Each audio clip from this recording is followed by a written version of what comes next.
Hi guys, welcome to Primus Civil Services Academy. Today, let us discuss the plan for Mains 2025.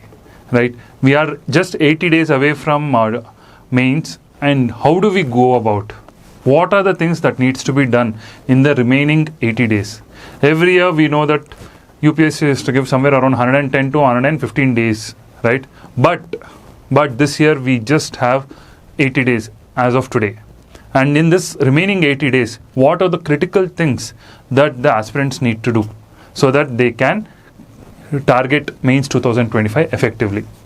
Many a times, students get into the habit of continuously studying. They do not have a strategy for Mains, and as a result, they find that in this next 2-3 months, they invest more of their time in studying than writing. And when the Mains comes, it comes as a shocker to them, and the project goes on till the next year. They don't crack Mains because there is a lack of strategy. So let us have a look at the strategy that needs to be developed for the remaining 80 days. Now, before we discuss about the phases, let us first have a look at what needs to be taken into perspective when you're studying for Mains. Particular rules are very important. That is why I've outlined them. Rule number 1, Mains is more about writing than studying. Most of the aspirants get into the format where they continuously keep on studying, thinking that I can write later. But writing itself is a skill. Writing itself takes time. You cannot master writing within a week or in 10 days. Writing takes time. This next 2 to 3 months should be invested in writing. Writing in the sense not writing everyday answers, in not that way. You should read in a way that writing becomes simple. If you're just reading without thinking how you're going to write about it, then your reading gets defeated. I'll explain. Second point that you should take into consideration is you'll never have enough content in Mains. Many a times students get into this habit. No, I don't have enough content. I'll study. I can write later. Even despite having enough content, they are not able to write. This is a challenge that most of the students face. Despite having lots of content, still they won't be able to represent their thoughts on the paper. And this is where you need to actually start working on. Mains is all about representation. Mains is all about how well you can address the given space of 2 pages or 3 pages, right? You should look at it like a real estate property where every inch is going to be utilized effectively and every space is going to fetch you marks. Clear? Third thing, you should not neglect any subject. Generally people come with the strategy. They come to me and they tell, sir, I'm going to do optionals, I'm going to do essay, I'm going to do ethics. I think I'll clear with that. But if you see, the subjects are becoming competitive. Competition is increasing across the subjects. I keep advising them, why? Why do you want to choose when there are other people who are willing to give it all in all the subjects? If you see consistently, people get very less marks in paper 1. Paper 1, they are scoring 80s to 90s. And paper 1 is the subject that you have studied for almost throughout the year. You study about history, geography, even in your prelims. You again study in your mains and still you're not able to clear. Why? Because you take these subjects at the end. In the last 10 days, last 15 days is when you try to target these subjects. And as a result, you realize that though you have revised, you have not written enough and marks goes down. In paper 1, the marks is going down not because they don't have enough content. Paper 1 marks is going down because they have not practiced answer writing. In the exam hall, they are always feeling that for writing an answer, it takes more time. What should have been done in 7-8 minutes is taking 12 to 14 minutes. And as a result, their answers are suffering from quality. Right? That is why, remember, do not neglect any subject. Every subject has the potential to fetch you marks. And every marks is important. If you take out the toppers list, you'll find that for every mark, there are almost 5 to 6 people. Same marks, 5-6 people are competing. And it can make a difference between getting into IAS, IPS or IRS. With the same mark, you might be pushed into IRS, you might be pushed into IPS. So, marks are important. That is why you should not neglect any subject. You should effectively target every subject. Right? Fourth one, study what is required for the exam. This is very, very important. What happens is, in this main stage, in the pursuit of content, we start studying some unnecessary stuff, some extraordinary fact which we never know will we be utilizing in the exam, right? Whenever you study, you should always study with the mind, will I be able to write this data or this point in the answer? Is there any scenario where I can put this information? Once you start thinking on those lines, your answer writing changes. The way you study changes. Don't do passive studying in mains. Passive studying is what will kill your mains. What do you mean by passive studying? Reading the content that has been given. No, that is not the way to study. You should see the content and you should start thinking, if I write an answer, what point will I pick? Suppose if I have a question, let's say we take a question on anything associated with economy or anything associated with internal security. Let's say we take a question on Naxalism. If I'm going to get a question on Naxalism, what are the possible trends I can expect from Naxalism? If I'm writing an answer, what will I write? What kind of challenges can I write for Naxalism? What are the keywords that I can use? You should start thinking from that perspective. Then it becomes much easier to target mains. Else what happens is you keep on reading books upon books, content upon content, this institute, that institute. There is no dearth of content in the market, and as a result, finally you realize when you write an answer that you are not able to write what is required for the question. That is why always try to look at the questions and then try to see what kind of answers can be written, what kind of words, what kind of data you can use. That will fetch you better marks, right? That is why study what is required for the exam. Don't do unnecessary studies. Don't go beyond unnecessary books. And another thing, students have been asking me whether we should read the newspaper. I would say at this point of time, you can take a pause.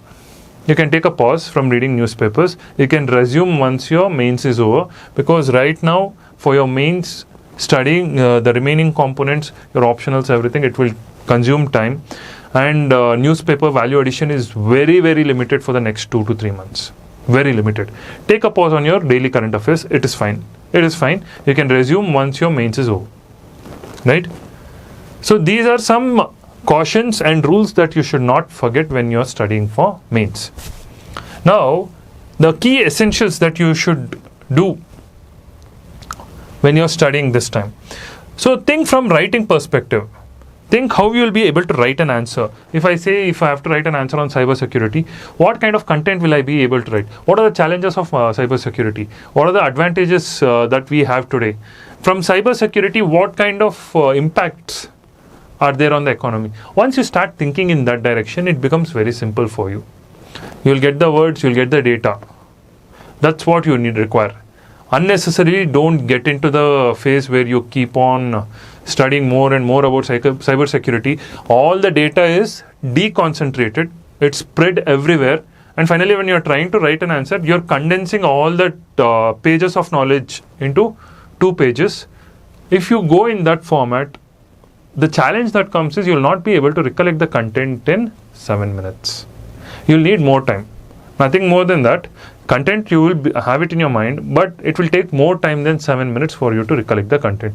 But if you start studying from an answer writing perspective, then definitely the content will come very fluidly to you. You'll be able to finish the answer in 7 minutes. Also, I'll give you a trick on how you should go about in practicing. See, study a topic. You, for example, study about Naxalism. Study about insurgencies.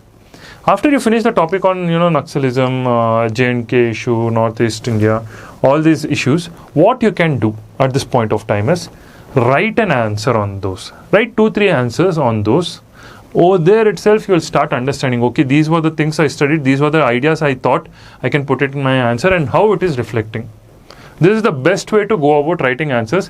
Don't get into this routine of, morning 6 to 7, I'll write answers, then full day I'll study. Don't do that. Writing should go parallelly with studying. Then only it is effective. If you are doing like allotment, okay, morning 6 to 7, I'll study for GS, I'll write an answer for GS. Evening 5 to 6, I'll write for optionals. It doesn't work. You studied a topic, you wrote an answer. You studied a topic, you wrote an answer. In that way, you will effectively start getting hold on the topic. You will also start getting control of the grammar with respect to that particular subjects, right? So this is how you should go. Now, Another thing is you should understand each subject's demand. When I say each subject, I'm not just speaking about GS1, GS2, GS3, GS4. The subjects which are there within it: social issues, governance, ethics, internal security, economy. See, each and every component has a way and art of writing an answer, because if you assume there is a cut and dry method, if you think there is a cut and dry method, it doesn't work. The perspective and the orientation of the topic should be very clear. For example, if you take governance, governance is more citizen-centric, right? You should understand the essence of governance. It is more citizen-centric. So when you're writing answers, when you're writing conclusion, for example, the conclusion should be citizen-centric. The recommendations that you're giving should be citizen-centric. It should also involve multiple stakeholders, government, market, civil society. That component should come in your conclusion. Whereas when you go to polity is more constitutional centric, right? You should write something more on the committee recommendations, or you should write something more about what's written in the constitution, what should be followed in the constitution. This kind of content will come in your conclusion. Once you understand the essence of the subject, conclusions become easier, orientations of the subject become easier. Else what happens is, without having clear conceptual clarity, the content that you are generating might not fetch you marks. Especially in ethics. In ethics, what I find, most of the students, the biggest mistake they do in ethics is lack of conceptual clarity. Many of them do not know what is ethics is. Even the term ethics, when I ask them, they start telling ethics is what makes a person decide what is right or wrong. Ethics is a moral value. They start mixing up 2-3 things. If I ask what's the difference between probity and integrity, no answer, confused. So when you're not very clear with the terms, the answer also won't be very clear. When the answer is not clear, you won't get marks. That is why invest on conceptual clarity. You should be very clear with the concept. Then your answers become very much more effective. Orientation matters in the answer. Many a times what I observe is, as soon as they see, for example, again, take the question of Naxalism. They see Naxalism written, right? When they see Naxalism in the question, they remove the other parts of the question. Only Naxalism is there. Write on Naxalism. Whatever they know, write on Naxalism. If you go in that approach, then it won't help. You should orient your answer to the question demand. Many times people forget to look at the question and its demand. They keep on writing as they like, right? So most importantly, remember, when you're studying, have conceptual clarity so that when the questions come, you can address the demand of the question as per requirement. If you don't understand the concept, you won't understand the question. The question demand cannot be understood. Clear? So these are the key essentials that you need to do, right? And when you're studying, when you're writing answers also, how your answer writing skills should polish, right? See, for example, if I have to start with, let's say, any subject, if I am to start with governance, so what do I do? What do I study? Let's say, if I have to take a topic like social audit, right? If I have to start with social audit, now start thinking, what kind of an introduction I can write? What kind of an introduction I can write? Right? What kind of a body can I write? Introduction for social audit. What are the things that I can write in social audit? So social audit, if I have to introduce social audit, how will I introduce? Shall I introduce with a definition? See, most of them get into this definition mode of introduction, which is not the scenario. Start thinking more. Maybe you can write a data-driven introduction, a present status introduction, isn't it? You can write, in Meghalaya, because of the social audits, you find that GDP growth has increased by so much, or development indicators have increased by so much, or present status, you find that social audits is still yet to be institutionalized in India. So you start thinking 2-3 types of introductions. What kind of introduction I can write? What is impactful? Start thinking about the diagrams that you can write with respect to social audit. Today you find that, see, today gone is the era where you are dependent on this pestle approach. What I find is many of them are still in this pestle approach. Gone is the era. Today competition has increased. You need to start thinking more analytically.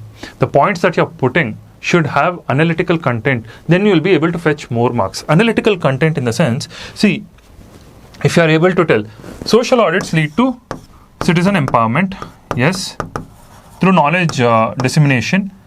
Can you tell with knowledge dissemination what kind of impact it has had? Maybe an economic impact. See, here we are speaking about political impact leading to an economic impact, right?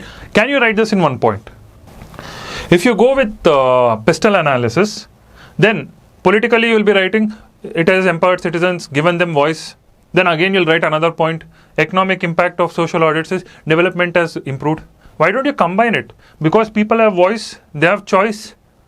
The voice is leading to choice. As a result, human development indicators are improving. Correlate, right? Analytics is what will fetch you more marks. And also, how do you utilize the diagrams? See, diagrams are very much important for representation, right?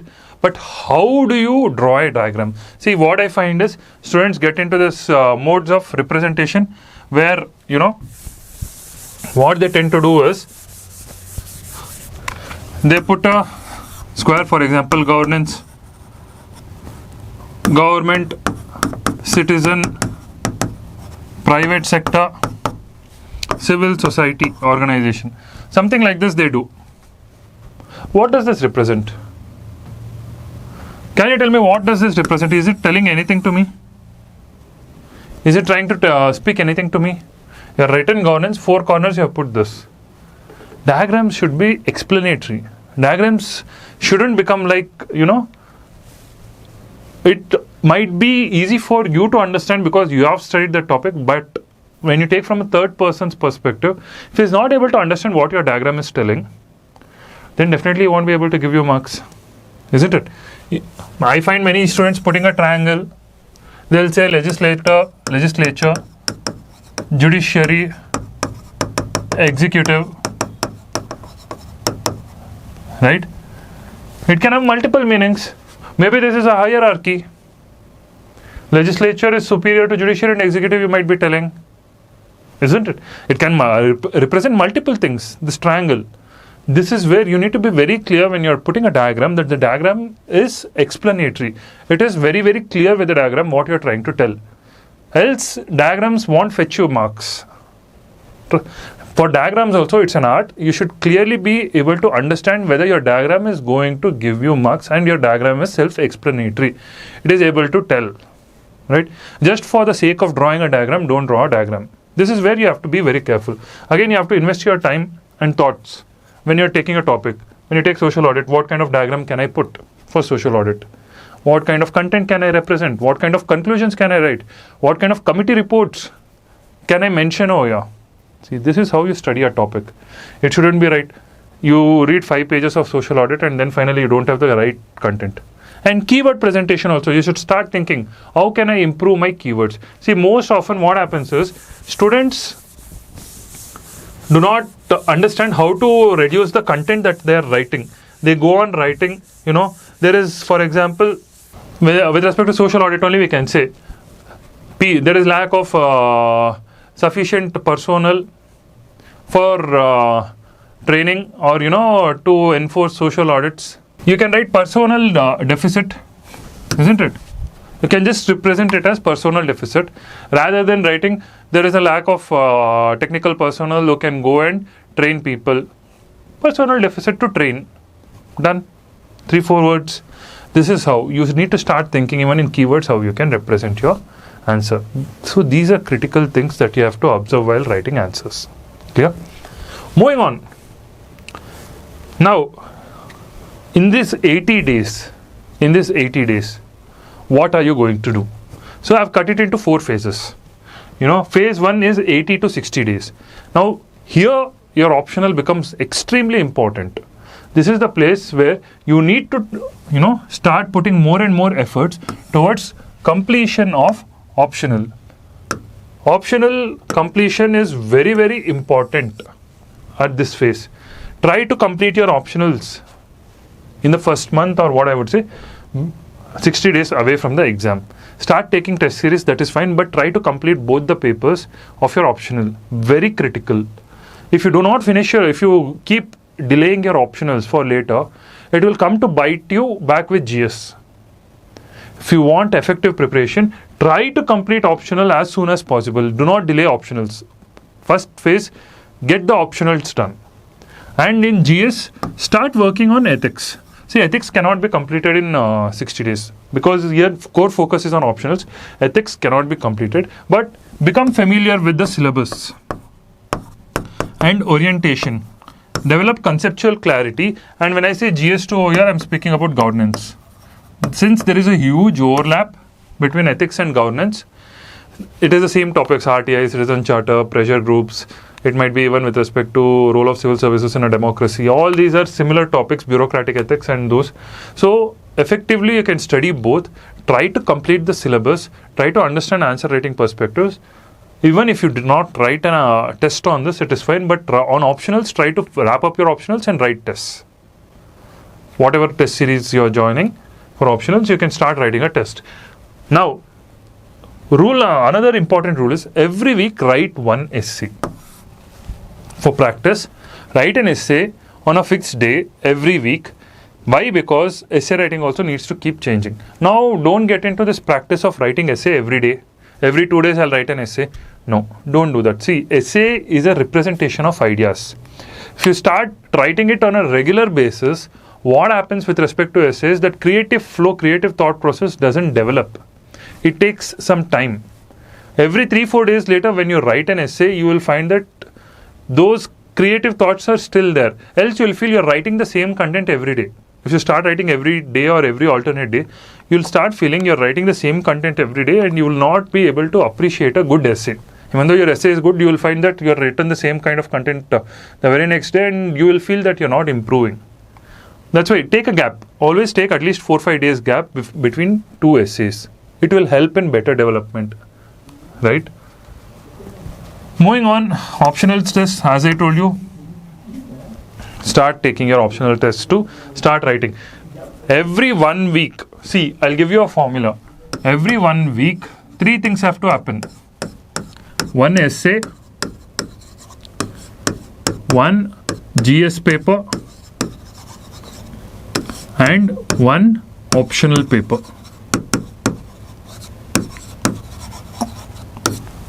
Right? Every 1 week you have to, right? You have to have 1 essay, 1 GS paper and 1 optional paper. That's why I said it's more about writing than studying. If you say no, it's fine, I'll get back into studying content, there is more time, I'll somehow develop the habit of writing, effectively you're defeating the purpose, because answer writing is different from studying. It's a different skill. Studying is different. Many people, they would have studied everything, but they would not be able to write answer. They would not be able to clear mains. You will always be wondering, this person knows so much, why is he not able to clear mains? Because he didn't focus on answer writing, right? And many people who are average students, but who focus on answer writing are able to clear many a times. So give answer writing its due respect and importance. So this is the phase 1. This is what you need to do in the first phase, 80 to 60 days. Coming to the second phase, 60 to 40 days. Now what do you do over here? Start engaging areas of high scores. See, these are areas where you can score high, where students do not actually invest and start losing marks a lot. Governance and ethics, considering those are done, start devoting certain time for optional revision, right? Every day start giving at least 2 to 3 hours, start revising, and then you start focusing on social issues plus justice, internal security, economy and science and tech. GS3 is a high scoring paper. Every paper is high scoring. GS3 and GS1 we find students have consistently neglected and as a result they have scored less. Why I am telling economy should be done in phase 2. Economy, agriculture, internal security. Because you tend to push this to the last 30 days and you'll find that there is too much of data and you are not able to absorb so much of content at the end. That is why when you take it up in the second phase, in the 60 to 40 days phase, you will find that you are able to absorb this data. You'll be able to absorb the data, right? And you will also be able to write answers. You'll have time.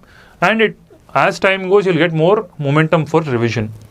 Therefore, try to cover these topics in the next 20 days, right? Again, the formula remains same.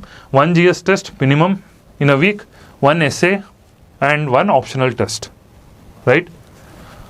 Moving to the third phase. In the third phase, take up the prelims revised subjects. See, those subjects that you had studied in prelims, polity, geography, international relations, history.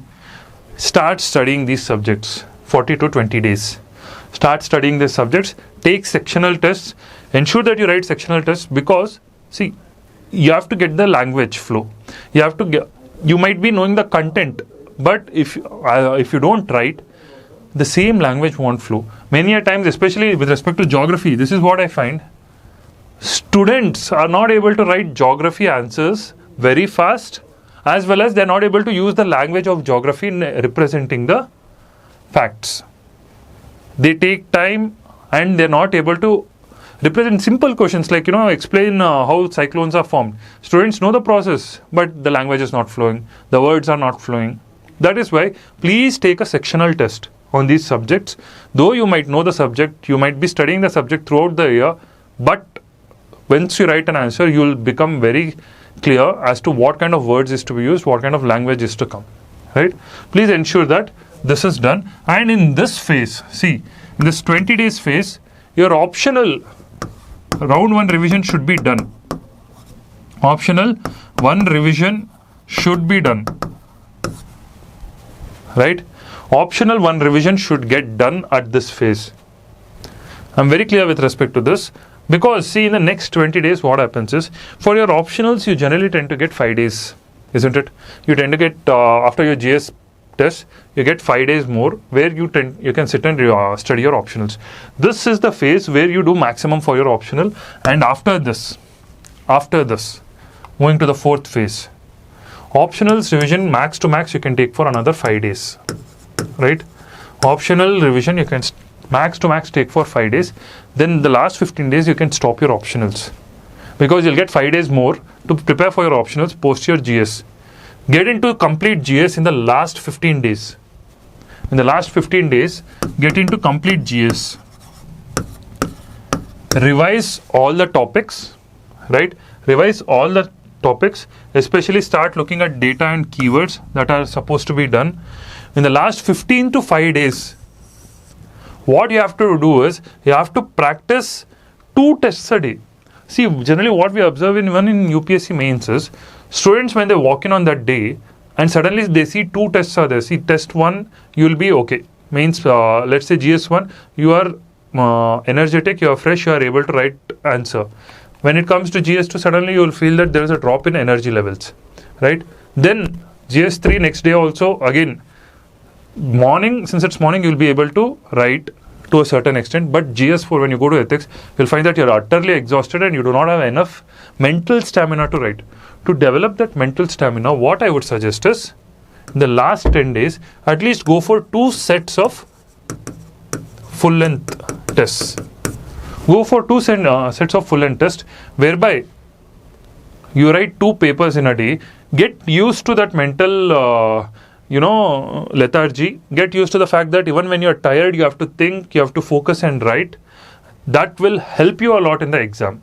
It will prepare you for the exam, and you will be able to do much better. Else what happens is, only in the morning papers you will be able to do better, and in the afternoon papers you will find that you are already exhausted and no content is flowing out of your mind. To train yourself in the last 15 to 5 days, go for this. 2 sets of full length tests, right? A day you should take 2 tests, 2 sets of full length completely you should go about. This is what you need to do in your last phase. And in the last 3-4 days, it's okay if you do not write anything.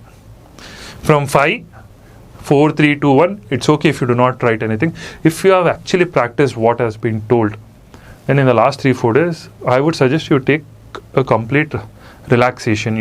It's fine. You can minimize your studies. Take a brief relaxation so that your mind is fresh for the exam. Do not over-stress in the last 2 days. It needs to be relaxed. Your mind needs to be relaxed. It will do much better for your essay and your GS papers if you are more relaxed in the last 2 days. Then unnecessarily, in the last 2 days, I'll write, I'll do. If you're trying to do something like that in the last moment, it won't help. Clear? So this is how you should go for your mains, right? For mains, as I told you, develop strategies, develop orientation for every subject, look at the way you can write an answer. That is how you need to go. Don't just focus on studying continuously without writing. That will kill your mains score. If you want to achieve better scores in mains, please write. Write proportionately as much as you're studying. Then only you will be able to score. Right? That's it, guys. If you have any doubts, you can put in the comments. We will reply back to you. Have a great day.